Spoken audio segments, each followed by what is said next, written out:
Okay, Erev Tov, everybody. We continue the next section dealing with the Rambam's Hakdama to Mishnayos. In the Rambam La'am, we're on page Nun Aleph, the fifth line.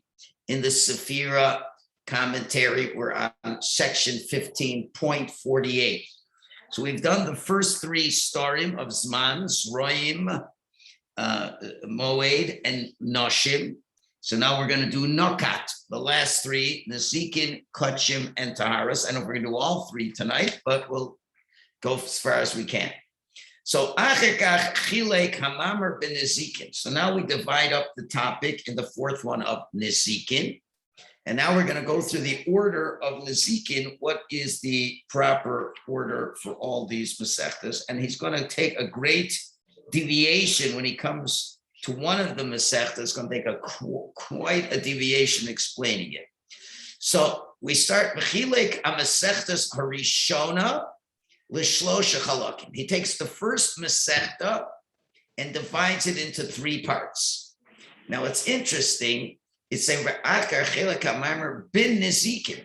He's talking about the first part, which is all, and the rabbis call this, believe it or not, the Maseches Nezikin, even though we don't call it. You'll see why in a minute.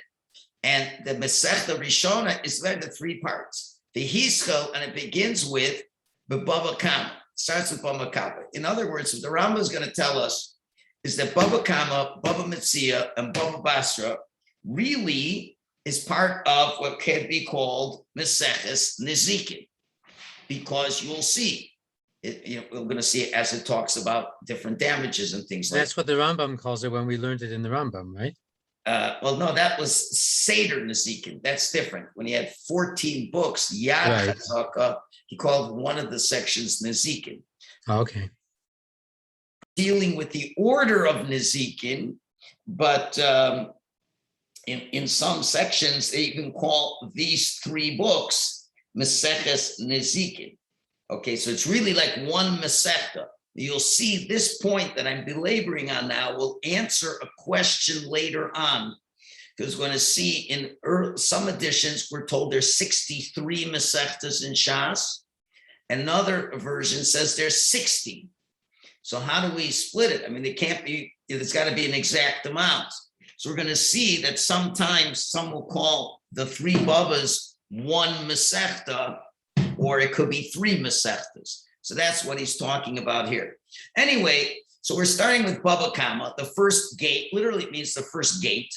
Vinyana ledaber al Nezikin, and it speaks specifically about Nezikin. Kigon, for example, the famous ones we know. Shor, the gorings of an ox. Ubor, the damage of a pit. Vehever, and that's a fire, or a grazing animal. It's machlok is what we call that. V'dina chovel, and a person who does damages himself. Okay, and that is by and large the basis of Baba Kama. Now, why is this the first thing we're going to talk about? Because vein hashayfet rashay lahaktim davar kodem shiyaser hezek b'nei. Because the judge, what's the first thing a judge has to deal with? There's a million things on a judge's docket, but what's the priority number one? Is to remove any source of damages from people. Therefore, all the potential damages that can exist, we deal with the ones that are direct. These are things that are dealt with, as opposed to, you're saying, well, you borrowed from me, you didn't pay back from me, this and that. I'm not denying it's a damage, but if you got an ox that's goring people, you have a pit that people can fall and get killed, fires and things like that. Those are imminent damages that have to be dealt with an immediacy. So that's why that first Baba that deals with these very immediate Nezikin, even though there's other types of damage. If I don't pay you back, I'm damaging you too. But that's not the same thing, obviously, because there's not a rush in dealing with that. Okay, that's number one. And then we move to Baba Metzia, the second gate. The inyon, and what's its concept? Ledaber al hatainas va'piktonos. It's speaking about claims and piktonos and deposits, uschirus and rental, And now we get to the Shomrim now. Within Hashoil, and then someone who borrows for free, Vasacher and a renter, and anything that's fitting in this topic or Inyan, and you're going to see this goes with the order of the Torah as well. Rambam's giving us two reasons now. The imminent dangers should be taken care of first, and also it happens to be the order of the Torah. Why? Because as we look in Parshas Mishpatim, and we're talking about the most important thing, so she'achar dine shor ubor v'hever, after it talks about an ox, a pit, and either a fire or an animal that's grazing, what's the next topic? And people are fighting with each other. So those are the four avos nezikin. Then we talk about Dibur al Arba Shomrim. Then it talks about the four guardians. So that's already the second level type of complaints. You owed me, you never gave it back, blah, blah, blah. So that is the second gate. Then we go with Baba Basra, the third gate, the last gate. And what's its topics? Ledaber bechalukas hakarkos. It talks about divisions of lands. V'hadinim, and all the laws, the Inyan hadiros regarding families, hamushutafas, partnerships, neighbors, v'hashchunos, ubitlmen kachomemkar, and nullifying sales. B'mum, let's say there was a faulty item there was cheating, whatever, hanimtza. And speak about all these things about sales and how the kinyanim, how you acquired it, and how we're supposed to judge them, and then we talk about guarantors, vayerushos, and inheritances. Why is this the last? Because it's very interesting. Shekula Kabbalah, almost all of it is tradition, the divrei svaros, and logic, and they're not written in the Torah explicitly.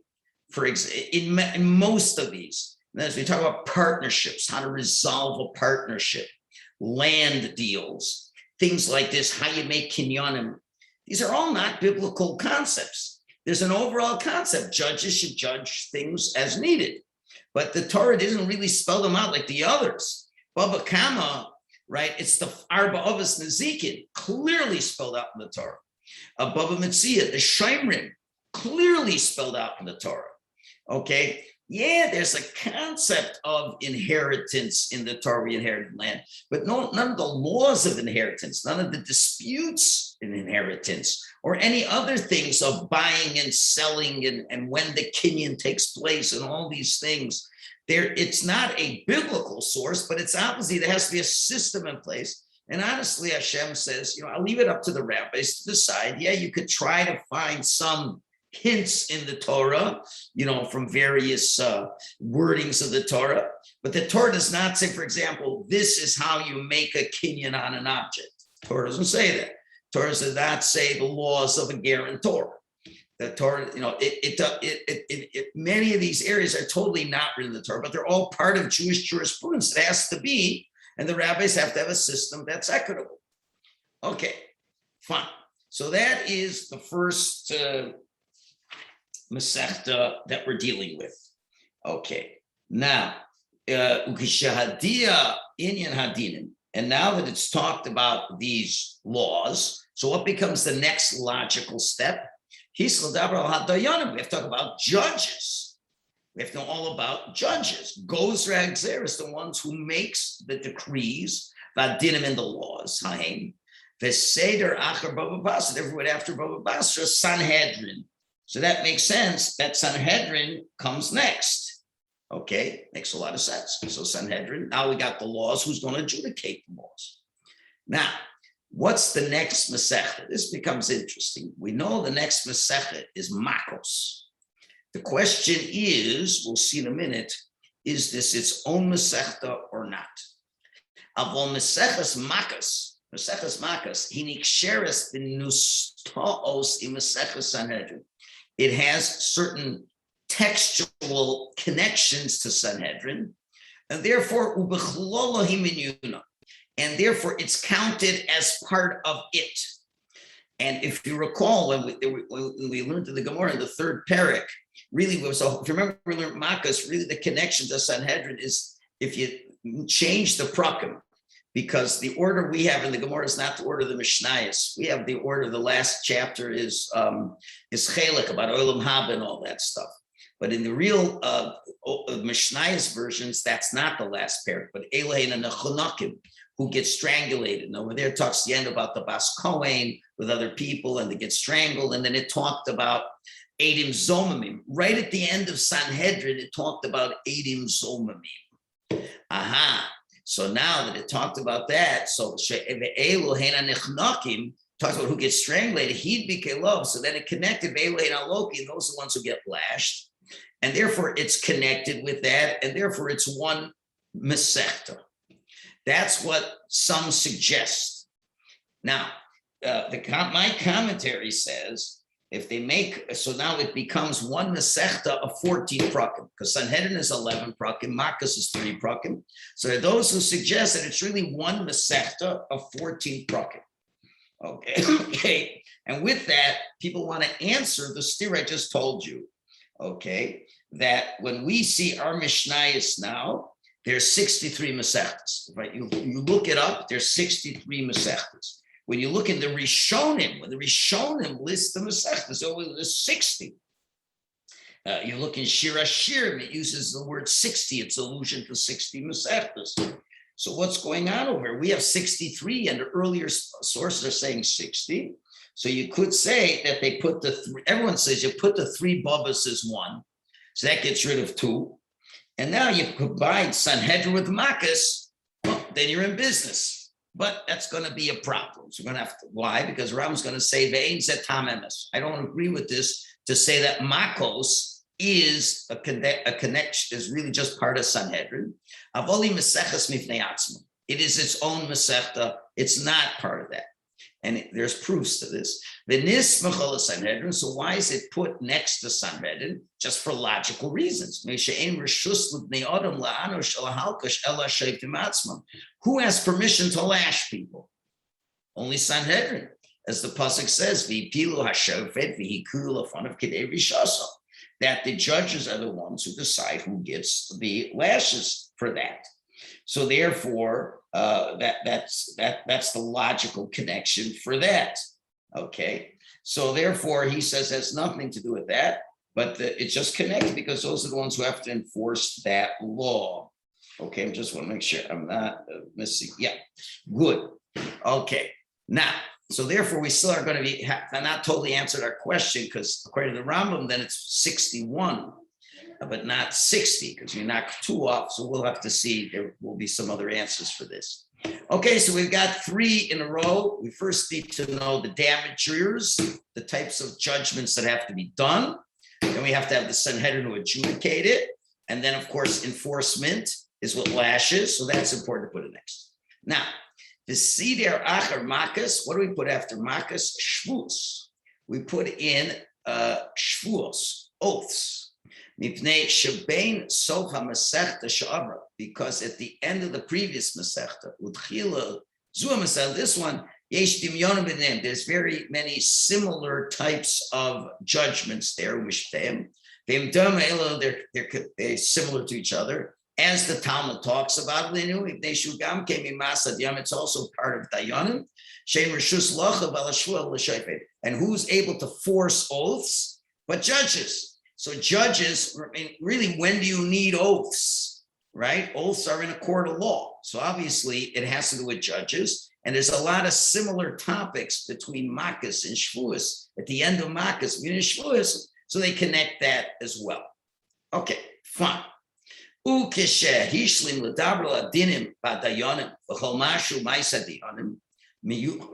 So now that we finished talking about the laws, the judges, and the things that the judges are empowered to do, adios. It talks about adios, which means Meseches adios. Meseches adios is really a Masechta of the judgments, testimonies rather, that were made in the time of the Tanoim, where they decided with the testimony of people what were the halachas that should be determined, and there was no machlokas in it. If you recall, Maseches Idios is called in the Talmud the choicest Masechta. Why? Because there's no machlokasim over there, and this is what was all, they came up with rulings in the Beis Din of Yavna.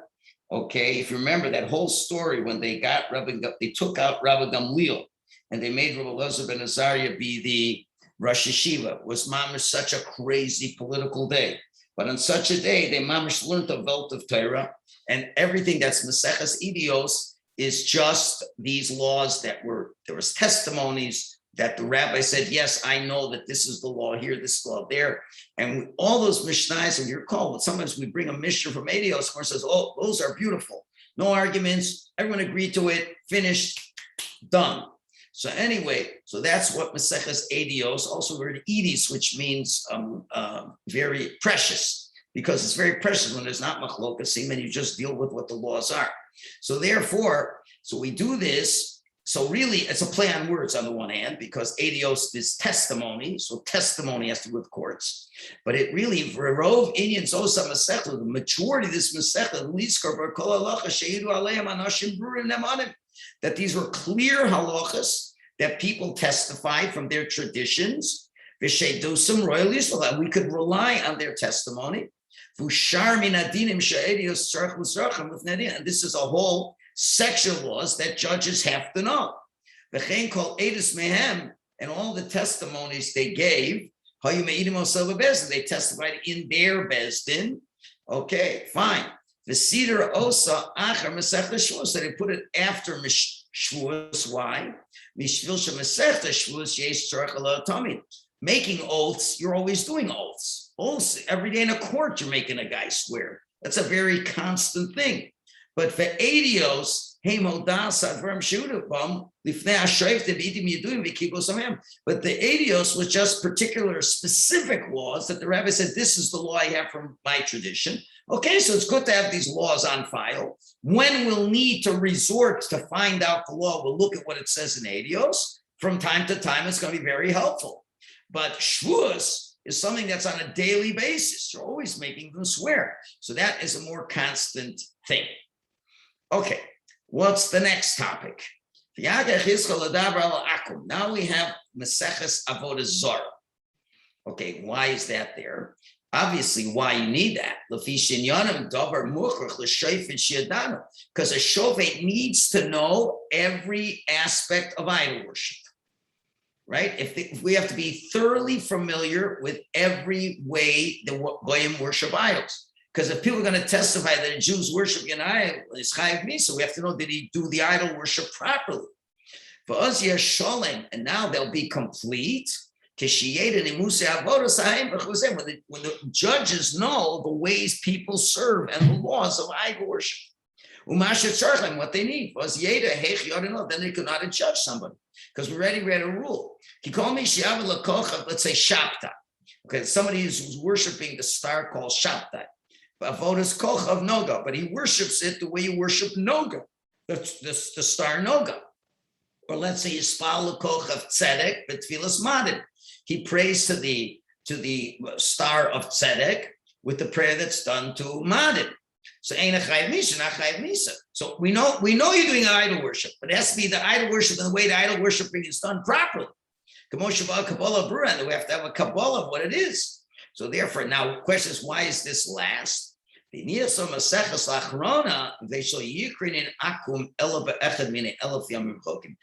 catching a Jew worshiping idols was something so unusual, maybe once in 1,000 times. In other words, it was the least likely form of sins that Beis Din had to deal with in their day, not to be confused with all the idol worship that happened during the first Beis Hamikdash. You're going to say, what are you talking about, Rabbi? They were doing idol worship every single day. Why are you saying it's not frequent? You got to remember that before the second Beis Hamikdash was built, they killed the Yetzer Hara for idol worship. So now idol worship became much less, but still it was part of Torah. And there were people infrequently would be involved in idol worship. So therefore they needed to know those laws, but it's less because it's not that common in the days of the Talmud. Good. So now that we finished everything that a judge needs to know, Now Hischu ba'avos. Now we put in Meseches Avos. For us as Lishnei Inyanim, we have to put Avos in for two reasons. And this is very interesting information because, we always look at Meseches Avos. The last thing we think about it has to be with a Bezdin. When you're learning Pirkei Avos in the summer, are you thinking of a Bezdin? Generally, that's not the first thing that comes to mind. But he's going to say, no, that's exclusively a Nezikin topic, and it's specifically for Bezdin. So by the time we're going to finish this Rambam today or tomorrow, you're going to ask me a question. So why do we learn Pirkei Avos if it's for judges? So I haven't answered that question, but we got to take this slowly now. He's going to give us two answers why Pirkei Avos is so important for judges. Number one, we're going to say like this. One answer is to show you and support the authoritative power of the judges, as we'll see in the first Mishne of Avos. And the second one is that a judge, not only does he have to be very literate in Judaic law, but he also has to be a very pious person. And much of Pirkei Avos is guidance in the ways a judge should judge, not in determining what the halacha is, but his judgely manner, so to speak, as we will see. So these are going to be the two general answers, and the Rambam is very wordy in explaining these. First one's fairly quick. So the first one is, first one's to know that the traditions we have are true and correct. That one generation got it from one generation. Therefore, and therefore you have to honor a wise man in every generation. You have to put him on a very high plateau. Because teaching has come to him. And he and his generation is like others in their generations. And the Gemara says, they said like this, let's say if we're going to try to come up with questions on a bezin of Rabbi Gamliel, then we're going to not be able to figure, we're going to have to go after every bezin that, see, it says v'chulo. It doesn't have the entire text, but in the Rambam Lam, it has it all. It says we go and we're going to start questioning the authenticity of Rabbi Gamliel's court. I guess we'll have to go all the way back to the authentication of Moshe Rabbeinu's court. In other words, we have to say, very simple, that the judges have a divine authority, and we know what they have is emes la'amito. And that's the whole thing of Moshe, Kibul Torah Misinai, Masro Yeshua, Yeshua Zekanim, etc., all the way down to the Anshe Knesset Hagdolah. That's the very first parak, and that's critical for us to understand that everything we have in the Judaic judicial practice is all emes, okay? And you think, well, I don't, they're not such big rabbis. No, they have stuff that goes all the way back to Sinai. And that's what it says. Amru, Shimshon Bedorah, the other gear says Yiftach Bedorah, Ka'aron Bedorah, or Shimshon Bedorah, Ka'aron Bedorah, Yiftach Bedorah, Kishmol Bedorah. In other words, you have to treat, Shimshon was not a scholar like Aaron, and neither was Yiftach, but you got to treat, they were the shoftim, and you got to treat them with the respect. And in this way, Yesh Musar Gadol, this is a very big musar for everyone else. This is for the local populace. Shloyomer, that they shouldn't say, why do I got to listen to this rabbi, what he has to say? So that's the first reason. Now, he's asked to give a second reason for an obvious reason. You know why? Because this reason only helps us understand the first Mishnah, right? The first Mishnah is very good. Moshe Kibul Torah, Misinai, blah, blah, blah, until Anshe Knesset Hagdolah. Hey, Mamru, Shlosh Dvarim. Boom. But after that, forget it. Okay, we do have the first chapter, at least we see how it moves from the Anshe Knesset Hagdolah to Shimon HaTzadik, to Antignos Isocho, and then you get to the Zugos, etc. So you begin to see a dissemination of the tradition through generations. So that'll get you through the first chapter, I will agree. But you still got another 4 chapters that it's really difficult on. So therefore, this cannot be the only answer. but that is one answer to give credit and respect to the Dayanim in that whatever they say is true. It's interesting that the Bartanura gives the famous answer. Why do we have to start Moshe Kibel Sinai Mitara, blah, blah, blah? Just start with the Musar messages of Pirkei Avos. And the famous answer is, well, halacha is one thing, but Musar, God, only God can make up something like Shabbos. Only God can make something up like Kashrus. All halacha is almost God made, and people would even think about it. But Pirkei Avos are a Musar. It's derech eretz. So Goyim will say, God didn't give this. Moshe Rabbeinu made it up because anybody can make it up. Socrates, Plato. So they say, no, it's Moshe, even the Midos and the Musar we got from our Sinai. That's the standard explanation we give. You see what the Rambam is doing, he's turning the whole thing on its head. He's saying, listen, this is a Maseches Nezikin, man. So we got to understand what Nezikin's about. It's about Sanhedrin, this and that, and all these things. So we're starting off by saying the Sanhedrin, what they say is law. And we don't question their law. So it's like not even interested in the Musar at all right now. It's just we want to authenticate the transmission and all the halachas that come from them. So that's very legalistic, so to speak. But then again, it doesn't really help with the rest of the Masechta. So now, okay, so let's just finish up this paragraph. Ve'en hadavar came, but not like the critics say. Shehash mishpat eina leploni hashofet. The judgments don't belong to any judge per se. Ela Kadosh Baruch Hu, it's God's judgment. Shitzivos, that He commanded us, as it says in Sefer Torah, Kamishpat Elokimu, because judgment is God. Aval hakol mishpat echad. It's all one judgment. V'kublu ish v'pi ish al adur zachol, and one generation from another accepted the tradition all the way down and just applying the law as it is sensibly. That's answer number one. Answer number two, which is going to go into great length, we'll just start it now because I'm well aware of the time. So, the second one is, we want